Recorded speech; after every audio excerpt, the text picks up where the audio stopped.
If you're an African living abroad, have you ever avoided the hospital because you were scared? It's a feeling many of us know all too well. That nagging ache you dismiss as nothing, or the persistent cough you hope will just go away on its own. You tell yourself you're too busy, that it's probably just stress.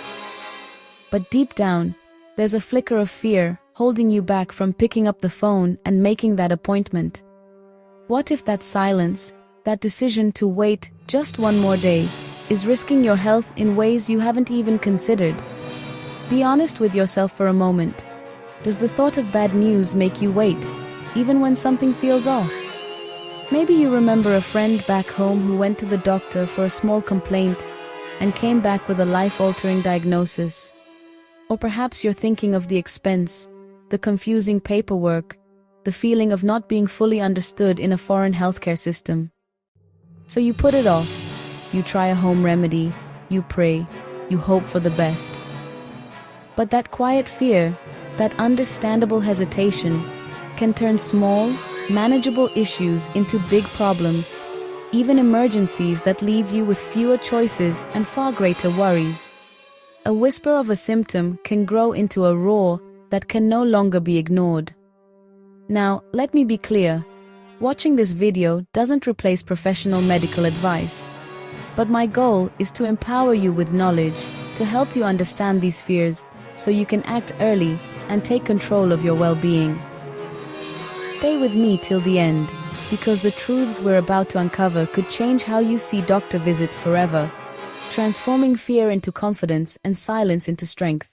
For many Africans, whether back home or living abroad, the thought of going to the hospital is not just a simple decision, it's a heavy one, weighed down by a mix of complex feelings that can be difficult to untangle.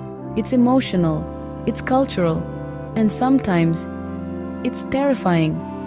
Have you ever felt a strange new ache and immediately thought the worst? Or maybe you remember a family member's difficult hospital experience, and that memory makes you postpone your own appointments, hoping the problem just goes away on its own. This is a silent struggle for so many in our community. But here's the problem. This fear is rarely discussed openly. We carry it alone, letting it build until a small health concern becomes a crisis. Today, we're going to break that silence. We're going to talk about it. While watching this video doesn't replace professional medical advice, our goal is to give you the understanding and confidence to act early for your health and for your peace of mind. In simple terms, choosing early checkups is like servicing your car before a breakdown. Avoiding hospitals is like ignoring the engine light, cheaper now, but far costlier later. Think of it like your phone battery. You charge it every day to keep it running smoothly. You don't wait until it's completely dead to find a charger. Your health deserves that same routine maintenance. An early checkup is faster, it's cheaper, and it brings a sense of calm that waiting and worrying never will. Let's start with the most common one, the fear of hearing something you don't want to hear. It's a powerful feeling, one that can make us experts at avoidance. We tell ourselves stories, we rationalize, we do anything to keep that potential bad news at a distance. Many people would rather live with the uncertainty of not knowing than face the possibility of a difficult diagnosis. It's a defense mechanism. The mind thinks, if I don't get it confirmed, then it isn't real. You'll hear familiar phrases. Maybe you've even said them yourself. I feel fine. It's nothing serious. Let me just pray about it. It will go away on its own.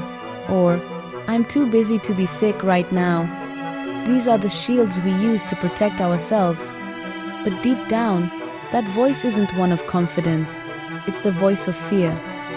And it's completely normal to feel this way. The thought of a serious illness can bring up fears about our future, our family, and our ability to work and provide. But here's what that fear doesn't want you to know. Screenings are designed to catch issues earlier, when they are smaller and much more manageable. Countless studies show that early care dramatically improves outcomes. Because once you go to the hospital, yes, it becomes real. But what also becomes real is the possibility of treatment, of management, and of relief. That reality can feel overwhelming, but it is also the first step toward taking back control of your health. Acknowledging the fear is the first small step. The next is simply making a call. Another silent factor is mistrust. Some grew up seeing poor healthcare experiences, misdiagnosis, long waiting times, lack of empathy. So even after moving abroad, that mindset doesn't disappear overnight. There's still that voice saying, what if they don't really care? What if something goes wrong? And that hesitation can delay care when it matters most. Now let's talk about something very real. Money. In places like the US, healthcare is expensive. So instead of going early, many people wait. They hope the pain will pass. They try home remedies.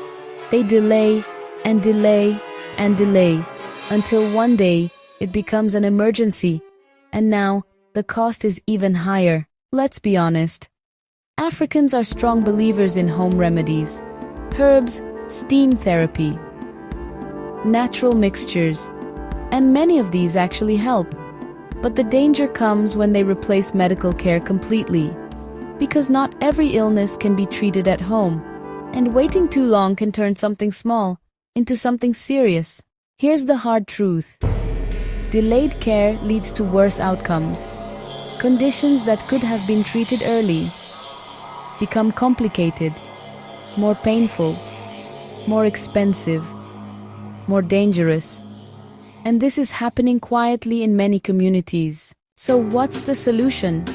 It's not about abandoning culture, it's about balance. Listen to your body. Don't ignore warning signs. And don't let fear make decisions for you. Because sometimes, going early can save your life. If you're an African living abroad and you've noticed your health changing, maybe you're gaining weight, feeling more stressed, or just not feeling like yourself anymore, you're not alone. A lot of us move abroad and our lifestyle completely shifts. The food is different, the stress is different, and over time, it starts affecting our bodies. That's exactly why I will be creating a private group soon. This is a private group where I will work with Africans abroad to help you take back control of your health, using simple strategies that actually fit your lifestyle, not generic advice that doesn't apply to us. We will focus on things like managing weight without giving up your cultural foods, reducing stress and burnout, building habits that actually last in a busy abroad lifestyle. Right now, I'm opening a small group of founding members for a guided program, and I'm keeping it very simple and affordable to start. Please watch out for it. If this opened your eyes, share this video with someone who needs to hear it, and subscribe for more real conversations about African health abroad.